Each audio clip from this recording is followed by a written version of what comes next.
Hello, welcome to our weekly wrap-up. It is Saturday, April 27th. Happy Saturday. Happy Saturday. Okay, let's get right to it. Well, do you have anything you need to say before we jump in? No. Great. Watch for cricket protein being snuck into your food. You don't have any other information. I'm just going to look up the name. Hey, I read it on the internet, so it must be real, right? So it has to be real. Okay. Go ahead. I will tell. Hey, and if you don't care, okay, just eat cricket protein. It's all good. How would you say that? Acheta powder? Yeah. Acheta, Acheta powder, aka cricket powder, is becoming more and more popular among people who want to experiment with a more environmentally friendly way to get protein. Okie dokie. Yeah. So there you go. Watch for Acheta. And if you have shellfish allergies, oh yeah, that's big. be careful, because Yes. eating bugs, and if you have shellfish allergies, there's a little cross reaction there. Okay. I'm going to stick to my cow. Which leads us into the first question. Jenny E. Tallow. What is it? What are the benefits of tallow? How do you use it? And I'm really glad we're talking about this because several of you are like, you mentioned tallow, but WTF? So, So tallow is just rendered beef fat. It was the fat for cooking and skincare for the last couple thousand years up until about the last 150. So yeah, they just take beef fat down, render it down. There's a whole process. They, do sometimes 2-3 times to get all the water out, impurities out. That has become, that with avocado oil are our main cooking oils, right? yes, and butter. And butter. It makes the absolute most delicious food. It really does. Up until like the 80s, McDonald's used to make their French fries. They would fry them in tallow. And now they use vegetable oil and they use a beef flavor additive. Yeah, it's a beef flavor, so it still has the same taste. But we have made French fries. Yep. Jess makes golden potatoes cubed and Oh my gosh. cooked in tallow, and it's one of the best things I've ever eaten. I would dare say it's life-changing. I've made the girls' pancakes. Yes, it smells like Funnel cakes from the fair. It's crazy. Yeah. So yeah, great to cook with for your skin if you want to slather it on your sourdough and then you want to slather it on your face. I wouldn't put it on sourdough. I wouldn't either. Could though. I'm kidding. I'm like, you can eat it. You can Well, I mean, wear there's it. influencers that just eat sticks of butter. Yeah. That's So I guess you could just eat spoonfuls of tallow. Yeah. No thanks. Okay, so it is excellent for your skin. It's excellent if you have dry skin. Actually, Hold on. yes, please. The cooking. The reason why, so in the Hispanic communities, they use a ton of lard, right? Lard. Some places around the world, they still exclusively use tallow. The reason why both tallow and lard are great cooking oils is it takes a lot for them to go rancid, right? Olive oil. You're not supposed to cook olive oil because it's like 230 degrees, and that's a smoke point, I think. No, I think Low? it's higher than Is it that. 320? I think it might even be higher. I think it might be The smoke like point's no. 350. No, it's low. No, It's lower than that. Okay. No. Anyways, like avocado oil, you can cook up to over 500 degrees, but you can reuse tallow. Same thing with bacon grease, which is again just lard. You can reuse it over and over and over again. It doesn't become rancid. One of the reasons why seed oils, right? Seed oils are the demon. It's the worst thing for your health. Most of the people that are just screaming about seed oils, they don't tell you that if you use it one time and then threw it out, it wouldn't be as bad for you, or maybe not bad at all. But seed oils. So the problem is that when you use it over and over again, like they do in heat fast it up, food cool restaurants, down. Heat it up, cool down. it goes rancid. Now with tallow and lard, you can actually you could save it if you wanted to. So that's another benefit of it. And it just doesn't go rancid. It's pretty durable. Yeah, it's a better cooking oil than most seed oils, in my opinion. Absolutely. Yeah, So, totally. Yeah. skin and purposes. so for skincare, so it has a ton of vitamins in it, right? So it's great for our skin. I think it's full of vitamin A, vitamin E. A, E, D, and K. D and K, yes. So excellent for your skin. So, and I think it's for... it has almost the exact same makeup as... like our pH, right? Our, what is it, sebum? Which is the glands, or the sebaceous glands, right, that secrete sebum. So our skin oil, it has almost the exact same makeup. So it's supposed to be comedogenic, doesn't clog your pores. So you can use it on your face. We use it on our bodies. Yes, I make a skin. I wash my skin with it, and then I moisturize my skin with it. So if you're curious and you want some of those little recipes, if you want to play around with it. When you read about this stuff where most of the people, they demonize it, again, it's an agenda. You know, cows farting are ruining the world, right? So everything to do with cows is bad. And I say that's in all facetiousness. Yeah, no, obviously. I love cows. Well, you know, people pick things apart. Lost my train of thought. Tallow, cows. It's good for all skin types. Grass-fed. So getting a grass-fed tallow is better, less impurities. When cows, factory farm cows, you know, the big operations, heavy metals and pesticides and, you know, whatever the junk is, you know, when the cows are in tight quarters, it tends to sit in the things they eat will sit in the fat more. So when you're going to put something in your skin or you're going to cook with it, you probably want the purest form. So, yeah. Yeah, and you can find it on Amazon. Yeah, I mean, literally just type in grass-fed tallow Amazon and they'll ship it to you. Totally. Now, it's much more expensive than your Crisco or your... But a little goes a long way. Yes. For everything. Correct. Okay, so Alex, she said, you mentioned adaptogens. Explain what that is, and is that another form of vitamins? Do you remember Caitlin asking about adaptogens last week? Briefly. Okay. I don't remember what we said. Adaptogens, just like, what's the biggest one out there? I was just reading about it the other day. Not lion's mane. Oh my gosh, completely escaping me right now. Break. They just can modulate things up and modulate things down. The cortisol is one of the things, you know. Can you keep that kinder? What? They can help things in your body go up or go down as needed. Thank you. A lot they get with cortisol and with stress. They tend to help out the most. Okay. So they're little handy helpers. Yeah, I mean, potentially after you've addressed, you know, foundational issues. Right. But I think Alex was more asking, like, what do you mean by an adaptogen? What does that mean? So it's adaptogenic herbs. It is a handy helper. Yes, they can be. Okay. Carry on. That's all. Okay. Alex, let us know if we answered your question properly. Please and thank you. Corey, why is there an attack on farmers? Example, a lot of farmers, they eat bacon, they eat eggs, steak, and potatoes. Let's see, hold on. Dialar attack, but they live so long. Oh, so she's saying, why is it that the attack, well, it's not really like it's real. And what she's saying here is they seem to eat they live a more natural, healthy life, and they eat more. Why is it that people say they will die of a heart attack, but they actually tend to live so long and they are so active? Why do they get bashed on? Now, before you go into that, we had talked about this before. He's like, "What? Can I be honest?" Duh. We love you for it. But I do want you to talk briefly about that. The study, you know, Randy and his studies about how farmers, people in general, when they tend to eat steak, they also tend to drink more. Remember that?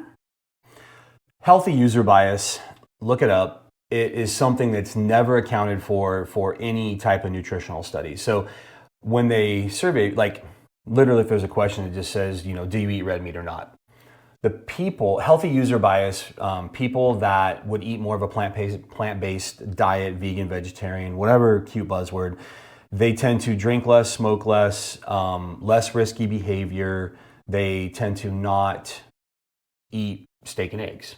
So overall, they are more healthy. They probably exercise more. So conversely, the people who eat red meat more tend to drink more, smoke more, will eat steak. They're not going to exercise as much. Why do you think that is? Because I think actually rebellion. I think trends are obviously changing, right? Yeah, they don't ever, I mean, when they do look at the Mormons, right? And they look at the Mormons and they look at the Seventh-day Adventists, right? Mm-hmm. Those are two of the healthiest subsets of people in the United States. Mm-hmm. The Mormons, they say, are the healthiest subset of people in the United States. And wait, are you talking more German Baptist? I'm talking Mormons. LDS. Mormons. Okay. Because it's baked into the religion. I'm just making like sure because we Adventists. talk. Okay. Sorry, we talk a lot about German Baptist. And no, what's the other one? You are confusing. So just stop that. Amish. Anyways, we'll talk about Amish in a second because this goes into it. Anyways, when they look at plant-based, so obviously Seventh-day Adventists, vegan, vegetarian, most of them. But there is some stuff that says a lot of those people sneak meat. Mormons put emphasis on being healthy, exercising, staying away from alcohol, right? Mm-hmm. They don't smoke. Yeah.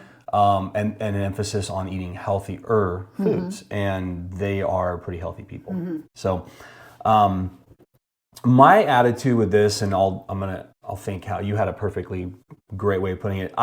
It doesn't meet the agenda. I don't believe farmers, if you look at farmers, and we're going to make a very broad stroke here, they do not fit into all of the narratives being pushed. Like the cricket protein agenda. Yeah, you're not going to see cricket protein, right? Farmers tend to be more religious, more conservative.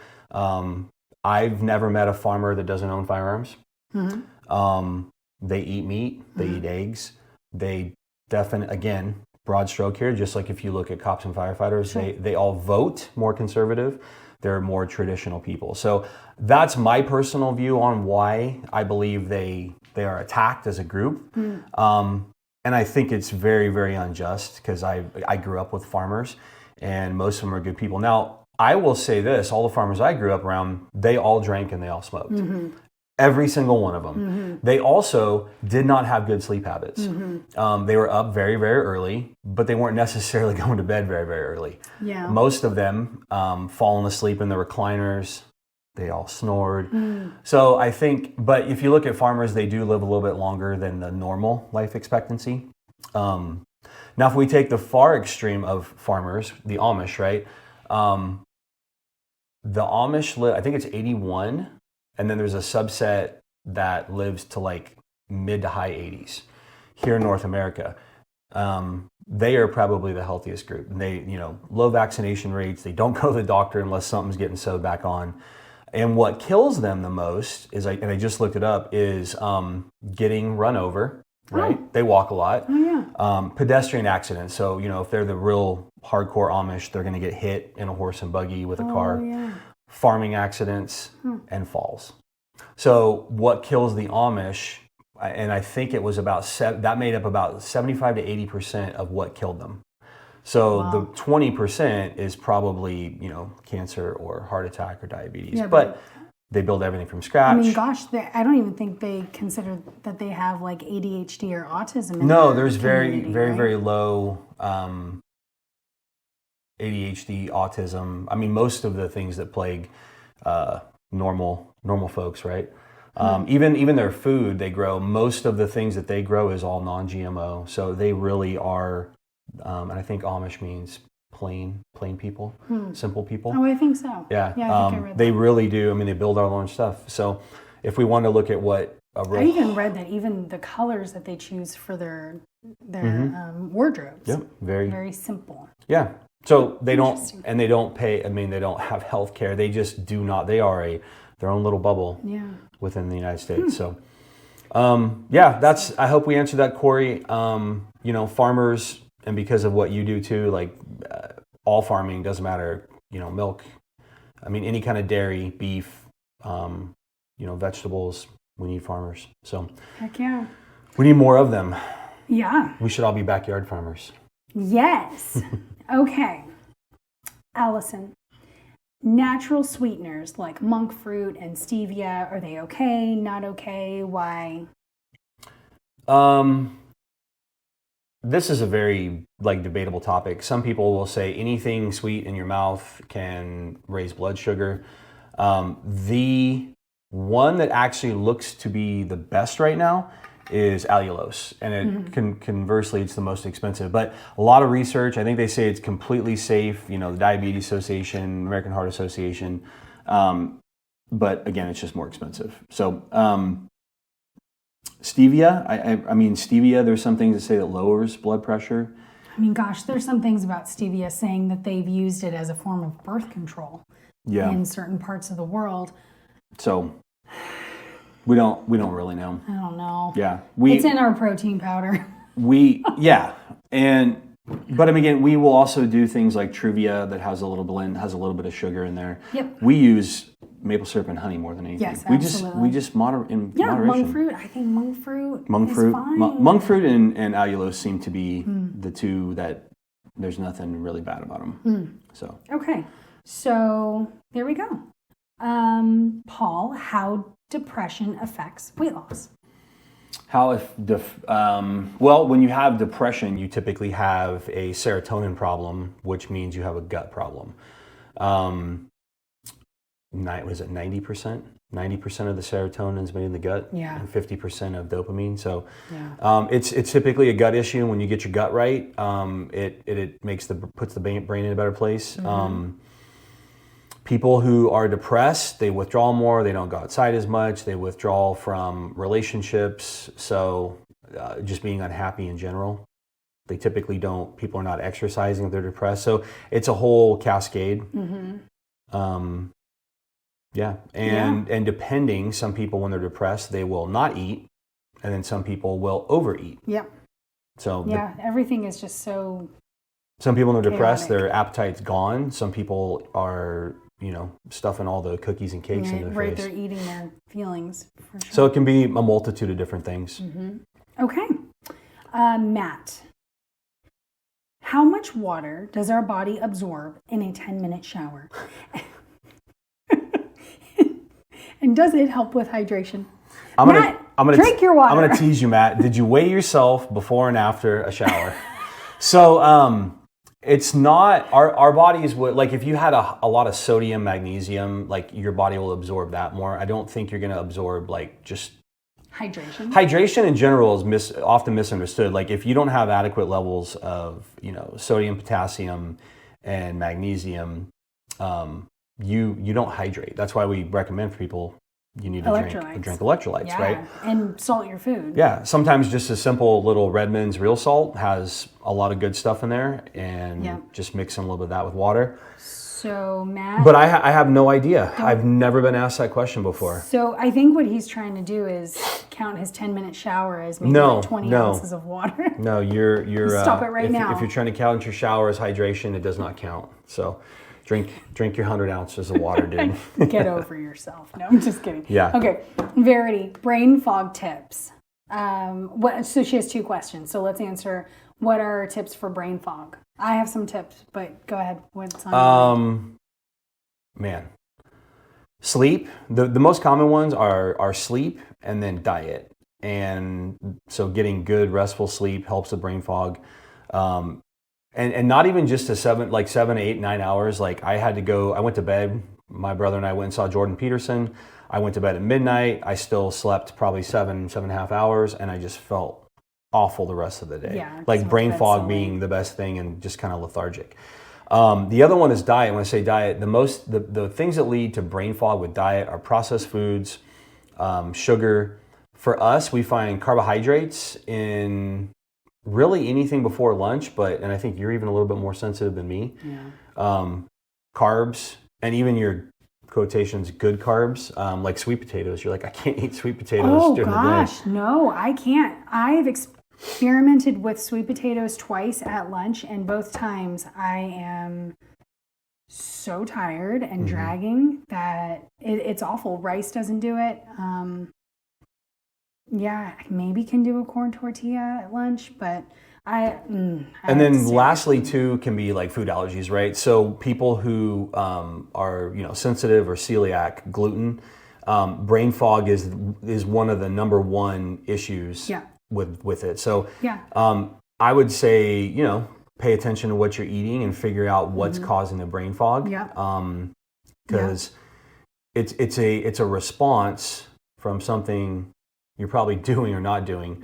My nephew just had migraines out of nowhere, and I was trying to explain to him that migraines are not normal. No matter what a doctor tells you, they're not normal. You're so cute. You said that last week too. Oh, did I? This is really on your mind. It is. He's always on my mind. He's a good kid. Okay. So brain fog's not normal. Okay, so my turn. So some tips for brain fog: hydration, not a shower mat. Yeah. Hydration. A cold shower with electrolytes. A cold shower actually does help. So hydration. So get some water. So here's what you could do. You can get some water, sprinkle a little salt in it, or just like chew on some salt and go for a walk. Go do some squats. Movement really helps. Deep breathing. That helps too. What else? I was thinking mostly water, electrolytes, a brisk walk, some jumping jacks, squats. Yeah, that helps me. Okay, her next question, are smoothies okay? So, yes. It's a loaded question. And no, it depends. So my view is a little different. You can do the gray area and I'll just do the black and white. I like smoothies in the summer for the girls. They view it as a treat and then they get it in the morning. So it's really exciting. And we do it about once a week. Yeah, but your smoothie is like a meal replacement blended up. So, right. And that's what Varian and I were chatting about. Make it a big protein bomb. So, yes, protein and fat and then frozen fruit, whatever. And you're good to go. Now, if you were doing it every day, I'd be like, no, let's not. Let us not. But yeah, I think once or twice a week is perfectly fine. I think smoothies are acceptable for dessert. Yeah. Yeah, I think it's a good ice cream substitute. Yeah. And here's why is anytime... with some homemade whipped cream. Anytime you take your food, a whole food source, and you blend it or you make it into a liquid food source, you rapidly digest it. Now, Ozempic is the new buzz, right? Because it slows down digestion. Your body is supposed to do work, starting in the mouth, right? You don't chew a smoothie, then it hits your stomach. There's nothing for it to break down. So foods that are rapidly digested, even protein shakes or meal replacements, they can have a poor effect on insulin. Yeah. Blood glucose. Yeah. So now you're taking fruit. Now if you're adding things, full fat yogurts, Greek yogurts, that's going to help slow it down a little bit. But again, it's a liquid source. Liquid or almost liquid, but smoothies and liquid, they're just really not good. We're supposed to eat our calories, break them down, digest them. So then I want to go right in to Kim's question. What are our opinions for using protein shakes as a meal replacement? The only time that I recommend a protein shake as a meal replacement is if you can't get in enough protein. That's it, pretty simply. Sometimes adding it to a meal, like we've had people, you guys saw my little message I sent out in the group where I got 75 grams of protein, a shake. Were you tired after that? No, I felt fine. Okay. And a little bit of ricotta cheese and a couple, small handful of frozen blueberries. Yeah. If you're really lacking protein, like base layer, foundational layer is we need to eat our protein, chew it, digest it. For sure. So if you're in a mad rush and it's just one of those days, great. Yeah. Grab a protein shake. I will always encourage you guys to eat real food, like what Randy said, and then use your protein shake as a... But here's the thing, if you're taking in your protein shake, again, I want you to slow down your absorption, digestion, like have like a hard-boiled egg, you should have it, or some, if you can throw scoops of protein powder in your Greek yogurt, ricotta cheese, and then it's a little bit more like an actual meal. Yeah, absolutely. So, yeah. Yeah, Awesome. These diets that like MetaFast, and now it's become, what's the new thing it is now? Dumb? Well, that too. What is it? What's the brand? Lean and Green? I don't know. anyways, it was Medifast, and now it's called something else. These meal replacements, like you can see people's insulin and blood glucose, everything go up, even though there's very low carbohydrates and high protein, because it's instantly into the bloodstream and digested. Your body doesn't do much work. Optivia, yeah. Yep. No, thank you. And if anybody likes it, nobody likes it. That's why they're working with us. Anybody else that sees this, well, then you should reach out, and I'll tell you why it's garbage. Yeah, don't do it. Ew. Okie dokie. Marie. Yeah. That's all you. It was not a question. It was just a statement. As you stand up straight. I want to see the posture video that we talked about last week for Jenny Eggers. Okay, we'll get right on that. Thank you, Marie.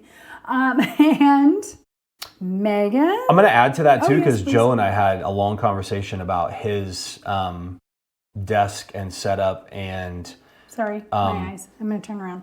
He's getting a little bit of a repetitive use injury, probably from his typing position, how poor it is. Like bad chair, hunched over. Yeah, the T-Rex thing, right? So for all of us that are at a desk a lot, you probably should have a sit-stand desk. Or if you have a really nice desk, buy the little piece on there that you can move it up and down. Yeah. Sometimes if you're typing a lot, like this position, keeping your wrists up can actually lead to tennis elbow. Yeah.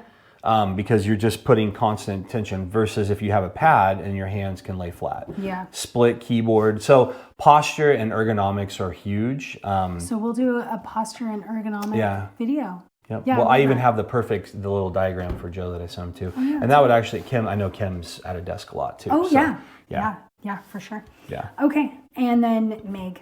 Have I asked about red light yet? I don't know, Megan, have you? No, you have not. Red light therapy. I'm a fan. Yeah, red light is, NASA has even done a ton of research on it. Like, red light is absolutely amazing. So you can get it for free if you go out and sun gaze, horizon gaze early in the morning and then later in the day. And For some reasons, I will be right with you. that reason, great. We're doing our meeting. oh my gosh, she completely forgot. Sorry. Hey kids, you need anything? No. Red light's great. There's different wavelengths you get at different times of the day. So early in the morning and then later in the day are the two that are great. They say stand barefoot in the grass, get a little sunshine in the eyes. So yeah. You know what you guys could do? Oh my gosh. This would be like, what a way to start your day. You go outside with like your yoga mat and you do like your 5-minute mobility on the grass. And so you're grounding and you're getting morning light. And except they're not grounded with a yoga mat unless their body parts are touching the grass. I asked you one time if you were still grounding if you were sitting on the grass with like a beach towel, and you said yes. That's different. That's a towel. What the heck? Cotton isn't going to stop it, but fine. Plastics. Okay. All right. We'll talk. Wouldn't it be great? We'll talk if you electricity started your and connectivity. day with a beach towel on the grass in the sun, doing your mobility or yoga. Or what about at the beach? None of our clients live at the beach. They wish they did, though. Maybe some of them. Okay. I think yes. I think we should do a mini challenge. Who is going to start their day outside doing their mobility? Mm-hmm. But it doesn't count unless they either post the picture on Instagram and tag us or send it to you. Because this is like I told Verity, if you didn't log it, it didn't really happen. Yeah. Yeah. Or if it doesn't end up on Instagram, it didn't happen. I think that's a thing too. Okay. So red light's great. Red light. It's good for there's a new study out there that it improves eyesight. Yeah. It increases good hormones. So it wound healing. We just had your brother get one for recovering from surgery. So red light's great. We actually have a partnership. So if you guys are interested in looking at those, let us know and we'll get you a little discount code. We because use they're fantastic, especially, when we lived in Montana, that was, it helps. oh my gosh, the 9-month winter. That was when 9-month winter. the eternal winter. Oh yeah, it got me through. Yep. I am here today because of red light. I'm just kidding. So yeah, red light's great. There